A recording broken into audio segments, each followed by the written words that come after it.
ikuzimu agakorana n'ubushobozi bw'umwijima bwinshi. Ejo yatubwiye ngo narashimye Imana ngo naho byivugire umunota umwe gusa ndagufatira wafata umwanya munini. Haleluya, haleluya. Rero ku mazina nditwa Jeremy Bosco.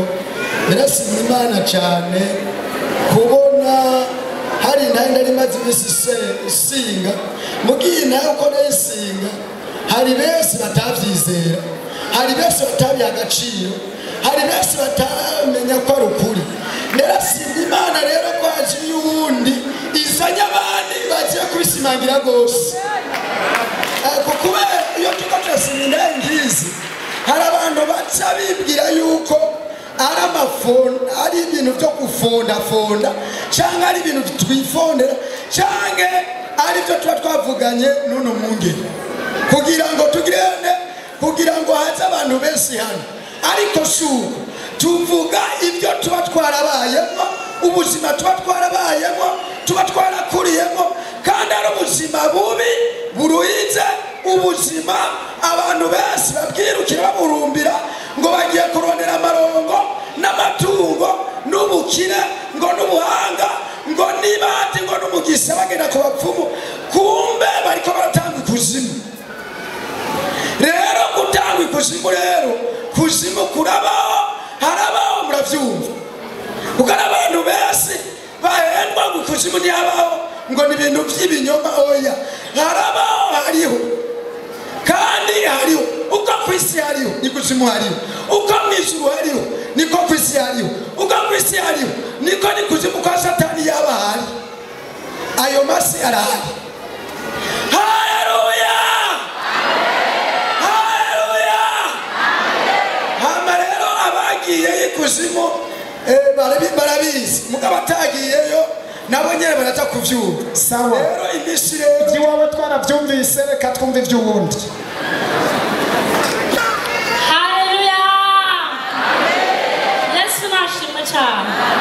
Ndabangije mu izina rya Yesu. Numva shima cyane Imana ubukuru bwayo kubyo yankorejeyo. Ndashima Imana cyane bivanye n'urugezo ngeze kuno munsi. Jewe amumbona ukuntu yari jewe, kandi amumbona ukuntu twashobora guhura mu ibarabara ubona ko ndi umuntu ariko sinari umuntu, kubera je nari kuri misiyo yiwanje bivanye n'igitigiri n'umuryango nari nakuriyemo. Je nakuriye kwa nyokuru wanje, maze kuri kwa nyokuru wanje abavyeyi banje nta kintu na kimwe bari bazi. Bimaze kugenda uko nyokuru arambarira ati wengiye kugira ikijye wa Mana canje. Sasa cyenda z'ijoro zigeze namenya ko ari kumanuka mu mwaka atagahuzo na kamwe nambaye. Hama dushitse mu mwaka kuruzi akanyambura impuzu zose, tukaja sinamenye ukuntu twanyitse tugashika ikuzimu. Tumaze gushika ikuzimu bakama amaraso y'abantu, bakamusha amaraso y'abantu nkayanywa. Kandi ibyo byose navuga ati ndiko ndarondera ubutunzi, ariko sinamenya yuko ndiko ndayoba. Bimaze kugenda uko ndakwiza imyaka, kuko nabigiye ngira umwana mutoya, maze gukwiza imyaka 12 ntangura kugenda nanje, ntangura kwiyumvira abantu, ntangura kuza nanje ndiga ukuntu bica abantu n'ukuntu ngenda kumumva kuzura abantu. Bimaze kugenda uko nyokura kanyereka ukuntu tugenda kuzura abantu, tukabajana n'ikuzimu, tukabajana kwa Satani, tukababagirayo inyama tukazijya n'amaraso yose tukayanywa. Ariko ibyo byose ndabibamwo nk'igije imyaka 15, none nanje naca ntangura kuza ndica umuntu duhuye mu nzira. Sinagutinya kuko umutima wangu wari wamaze kumvamo, nahise ndi undi muntu. Bimaze kugenda uko nyokuru arama n'inka y'ikimaze arambwira ati iyi nizoshobora kugufasha mu gihe uzoba ukiri ngaha ku isi. Je nanje ndavuga ati ego. Maze kugenda uko ndaja ku ishure, ariko yaguhaye iki? Yampaye inka y'ikimazi. Inka y'ikimazi twaba twababwiye kuri mwebwe ku bintu bijyanye n'ibimazi, ko ibimazi bigira ubushobozi bukomeye cyane. Mu gihe kwa Satani nta kintu na kimwe gikorwa badatanze ikimazi. Igihe rero wabashwe mu rwego rukomeye, nube mu bihe byo gutanga ibimazi uzoguma uboshwe kandi usenga. Ujya mukozi w'Imana yaravuze ku bimazi, ariko ntiyabigejeje cyane, uwundi munsi azovyagura cyane. Banda bimaze kugenda uko iyo nka ndayitunga nanje ndayifata, ku rugezo nsigaye nanjye nja kurondera imiti kugira ngo ntangure kwica abantu kandi n'ukuri narabishe jewe nuko sinoza kubesha Imana ariko Imana ni nyembabazi ubwo rugezo maze kurugerako umuntu ndamwishe nasha ndamujana ikuzimu kubera ntiyabakijijwe kandi umuntu adakijijwe neza amenye yuko nubwo bapfuye ego turinjira ngaha mu mashengero ariko amenye ko abapfuye agenda ikuzimu abadayimoni bamwakirira mu nzira jirugezo naringeze ko ngeze mu myaka 16 baca bampa abadayimoni senkana 50 ngeze ku myaka 18 baca bampa 500 abadayimoni 500 cyanda tangura kuzanda tegeka nanje nzanda barungika mu mabarabara atandukanye mu mva zitandukanye kuzura abantu batabapfuye bihanye nkagenda nyene bakazana bazanya abantu haruri igitigiri hashikiriza satani kuzimu ariko icyo twari twemerewe ntitwashaka kunywa amaraso canke ngo tuko turajya inyama y'umuntu tutamanjije guha satani tutamweretse igitigiri twashikanye bimaze kugenda uko ubwo rugezo ndarubamo gushika ndakuze imyaka 20 maze kubiza imyaka 20 nyogo Rwanda ni washambwira kwera mbega mbagije gatoyi wavuze ngo mwica abantu wotubwira ingene mwica abantu byari gute ukuntu nabica hari umuti nyokuru yari yarampaye wo gukoresha twashaka guhora n'umuntu mwibarabara ko bivanye n'ubushobozi n'amafye bw'ikuzimu nakoresha canke nkagenda ku ruzi nkagenda baje abantu baba bariko baroga nkahita nicara bo ntibamenya ko ndi kuri misiyo yiwanje bakibaza ngo ikindi kinzanye mwijoro nkabateza imwe mumbiza ubusambanyi bakabona ko barasambana n'abandi bagabo ariko ntibamenye yuko bariko barasambana n'abandi badayimoni iko rugezo ndarubamwo ushika naho nyoko wanje ambwira ati wewe igihe cyane cyo gufakirageze shaka dushanje isura nyamara umuntu ubona wo kwica canke wo kwiha hama bigenda uko wewe wicungure cyangwa ndamubwira ati ntibishoboka ngiye muri internet ku ishure kandi nandoze ngenda ntwaye wewe uzokwimenya bimaze kugenda uko yanka ikimazira ngaho bimaze kugenda uko ubuzima ndabamo cyangwa ndagenda ku ishure mu bukeye maze kugenda ku ishure ndiga ariko uko niga mijoro kuri izo nari nase gutora yaraza wenyine akantora nka saa sita z'ijoro akanjana nkisanga mu mwonga mu gitondo nkisanga mu mwonga ntazi kuno nashitseyo bimaze kugenda uko ku ishure bakambaza ati we kubera iki biko biragenda uko je nkavuga ati nanje sinzi ariko sinashaka kumenya ibanga kubera iki satani yari yarambujije ko kuzimu hose nari nanditse kugikuta ku nkome zikuzimu zose nari nanditse ni nkuko basiduye nk'umuntu akishaka akavuga ngo mu izina rya Yesu Kristo umunyanazareti namenya yuko ibintu byose by'ikuzimu byose bimenaguritse kandi namenya yuko ibara riguye imaze kugenda uko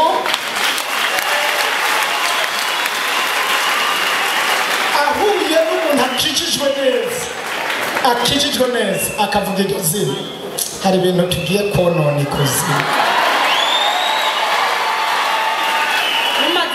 uko ubwo buzima ndabubamo ariko ntibyanciye intege n'ubundi iyo myaka nyene nguma ngenda nyene nkora ibintu nyene bitajyanye n'amategeko bya satani nyene nkaza ndagenda ikuzimu mu myaka yose nabaye mumbona ukungana uko ntangoye kujya imyaka muri ntangoye kujya njya zo mu nkono 2022 mumbona ukungana ngaho imyaka yose nabaye mumbona ngaho ntangoye kujya njya zo mu nkono 2023 itariki 27 z'ukwindwi none atanga kujya zo mu nkono ubwo buzima rero ndabubamo maze kububamo ubundi yajya inyama z'abantu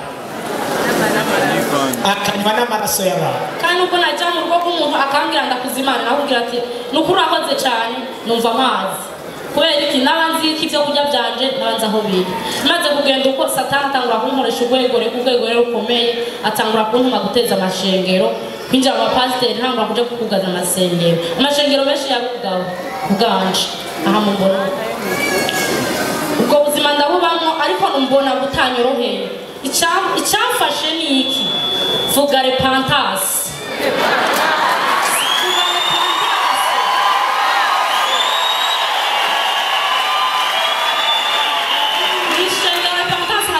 budasanzwe nisengera repentance hari imbaraga zidasanzwe kuko uwo munsi ninjira muri repentance nari natumye abakozi banje bose barahoneyeho ndavuga ati reka nanjye nigire abo badayimoni bose abadayimoni barabatumye baratukundira bose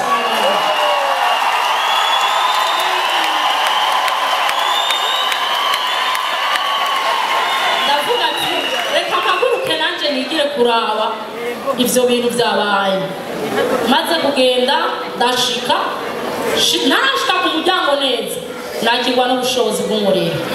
Ndavuga ati ahantu ko bigenda kose ndahinjira, kandi ninahinjira ikiza kuvamo sinza gusubira inyuma, kuko nagiye niteguye mvuga ati kiza kuba cyose subira inyuma nasubira inyuma, nyamba mfanya mbese kugenda gute nta ngorane n'imwe. Ndagenda ndinjira, maze kwinjira hajya batanguye gusenga, barasenga hajya batanguye kuvuga ngo mu izina rya Yesu Kristo w'Umunyanazareti, nkabona ikuzimu ibintu byose biratikiye, byose biraheze. Uwo munsi cyadataha natasha na Kristo itaranahera kubera ubushobozi n'imbaraga. Naguma numva mbabwa mwenga niko ndasha, nkumva nyene meze nawe ukuntu, ndavuga ati ja ahanda hagurutse ndagiye, reka ngende kubwira Satani nawe aze yihagurukira. Kandi yaraje nawe yarihagurukira ubwiwe, arahaguruka araza, arashitse arambwira ati wewe ibintu byose wakoze nasanze uri kuriyorobeka ukora ibintu nko kumenga ugomba kutuvamo. Ndamubwira ati aho shaka ko tufana njyewe namwe, kubera nabonye ahantu hatu ubushobozi afite imbaraga zibutizi iwanyu, kandi unyemereye noshobora kwicungura. Cyakoze yambwiye ngo wicunguze iki kwibimazi byose biri ngaho uranditse ku gihome kuzimu, wicunguze iki. Ndamubwira ati mbwira icyo ukeneye cyose ariko ndagikora hama ngende. Arambwira ati ntibishoboka, manza kugenda guteza amasanganya mu ibarabara abantu hama uzane ibimazi byose. Arambwira ko umunsi nari nemerewe kwica 500 by'abantu, kandi n'abarose uwo munsi nanzi ko mpuye n'ibyaha bimaze abantu 500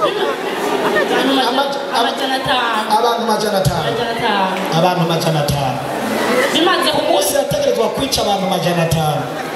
Yaratega imitego ngo mu mabarabara, akajya mu bitaro, akajya ahantu hose, akava hano akajya i Kongo, akajya mu Burundi, akajya ahantu hose mpaka abantu 500 bapfa. Urumva kandi ngo yari afise abadayimoni nyene 500. Bimaze kugenda uko ubwo buzima ndabubamwo, maze kububamwo ndakomerezaho, ariko maze kwinjira muri repentance nasanze hari izindi imbaraga zidasanzwe, hari ubushobozi budasanzwe.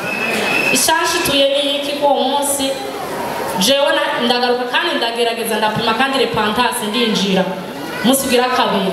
Uwo munsi ugira kabiri n'uwo nacafatwa, maze gufatwa abakozi babarambwira ati uwo muntu nimumubona uku yaja avi kuzimu kandi nasubirayo. Iryo jambo barivuze uko nyene, wamanya nasubiye kumubona candanyika candagenda, nariki amye nari nicaye candagenda nisha ko ivyanya byose nagiye ntwaye. Bimaze kugenda uko ubwo buzima, umukozi w'Imana arambwira ati arantelefona kubera nari namasi nimero kubera niva mu mutima wanje n'abantu nishe baguma banca mbere mu maso nk'uko, kuko Imana rimaze kuca urubanza inyereka yuko njyanye iminsi yose narota mbona ndi hejuru y'umuriro manitse n'iminyororo myinshi cyane gose. Ndavuga ati Imana ubutabazi igiye kumanura, nubwo Satana aguma ndondera, Imana igiye kumanura ubutabazi. Bimaze kugenda uko abakozi bo muri repentance numva no koma amashi cyane mukambera Imana icubahiro cyane n'amashimwe kuko abakozi bo muri repentance n'Imana ari Imana yasize amavuta. Nuvumenga ngo bambera amashi cyane kuko ntibakora mu mangatete y'ikuzimu, ntibakora mu mangatete n'ibyo mwibaza ntibakoreshwa n'ubushobozi bw'ikuzimu. Hariho abantu bamwe bibaza ngo babakoreshwa n'ubushobozi bw'ikuzimu. Imana iriho kandi irabakoresha mu ijuru, kuko nanjye narayibonye, niyo yanzuye. Bimaze kugenda ubwo buzima ndabubamo imbabazi zawe, kuko ndazi uracari ku ntebe y'imbabazi, kuko ni benshi kandi twafiki abapasiteri bamwe twaburi kuzimu. Nanjye kubera nambona ko nkeneye kwicungura nkavuga ati mutampaye ibimazi nta jambo nari mufise ntegezwa gukora amashengero yanyu yose ko bifise ububasha bwose. Twese dukura ubushobozi ku mugabo umwe, bavyase urushengero rw'abagugawe. Bimaze kugenda uko ubwo buzima ndabubamwo, benshi rero niko guca batangura kuvuga ngo ujya mwana wacu yarahonze ibiki, kubera nyokuru amaze gupfa. Iyo nka nyokuru amaze gupfa muhira twaciye dutangura gushwana nabo, turaharira. Ndababwira ati iyo nka ni gwanje niko byogenda gute, kuko narigeze naje kugeza ko kuvuga ati iyi nka ninayitanga nkayijana ku mupfumu sizoba ari kimazi ntanze mu bana banje kandi bizokora maze kugenda uko ubwo buzima ndabubamo. Rero nababwira ko Imana ikora kandi itabara ibohora, ariko icyo nagira ndababwira umuntu azi ko yihanye akaba azi ko ahagaze mu Mana neza, akaba azi ko yakiriye umwami Yesu n'umukiza, n'umuntu azi ko atarabatizwa nk'ubu Imana yoza canke Satani akaza akamutwara yoja he muri gihonomo. Kubera iki? Nubwo mbona tuja mu masengero atandukanye turashobora kuba turiko turagenda mukibaza yuko uwatabarakizwa canke yarakiriye umwami Yesu ataramwakira canke atarabatizwa mu mazi menshi, umenya yuko iyo upfuye abadayimoni nibo bagusanganira. Ivyo mubimenye mubizi. Ari umuntu akizwa nakizwa ashike ku musaraba avuga ati je ndiyeguriye Imana, ikintu cyose kizoza ndazi ko atakintu kizondega imbere y'Imana. Kubera iki? Ntuze wakirwe n'abadayimoni kuko bizaba bibabaje cane mu gihe uzoba waratonze mu kuri eglise ukitwa ko wamuja gusengerwa canke wamuja mu rusengero ukakirwa n'abadayimoni. Kuko twebwe twatwara abantu benshi bita ngo barasenga cyane, kandi nanje niba nakoreramo cyane navuga ati ujya muntu avuga ko asenga cyane ujya ntegereza kumuteza ingwara, batamusengeye turamutwara. Kandi nakore kibiriraho namba ntera ikigori mu gitondo saa sita nkagica kigaheka ku mugoroba akagica n'abanzi ko umuntu apfuye. Niko byari bimeze. Muhagarare neza mugakiza mumenye urugendo turiko turagenda. Jawe ubwanje ndashima Imana n'ukuri yarambohoye, kandi uko mpagaze numva umenga nta n'undi mugabane notumbera, nzotumbera inzira ija mu ijuru kuko Imana yarambohoye. Numva noshima Imana cyane. Naye yanje Imana ibahezagire cyane. Ararezimye ibindi azobibandanya igice kigira kabiri. Igihe cyose ngo yabona umuntu mwibarabara gutya yabona inyama, we yabona ari inyama, umuntu wese yamubona ari inyama. Ibintu bijanye n'igicaniro cya repentance ntakivuze. Yarabutubwiye ibijanye n'igicaniro cya repentance. Uvuze igicaniro cyane ngo ndifatikanije n'igicaniro cya repentance, ngo hari ibintu byaca bisambuka mu masengesho muriko murasenga ngo umuntu avuze wese ngo nifatikanije n'igicaniro cya repentance, hari ibintu ngo byaca bibomoka ku rwego rutera ubwoba, ikuzimu hakaba akajagari. Erega igicaniro cya repentance dufise amasezerano n'Imana. Ibi bintu byanteye kubabwira isezerano mfitaniye n'Imana. Umwanya ndaje kuribabwira kugira mumenye igicaniro murimo icyarico n'amatariki nahawe ko amasezerano yo gukorera Imana ayo ndayafise. Rero kubera umwanya tujanye kandi tugomba dusenge, reka azoze agire igice cya kabiri agire n'igice cya gatatu. Ivyo nyene nivyo azovuga, azotuma nza kubivuga kuwa Mungu. Umwanya uratujanye.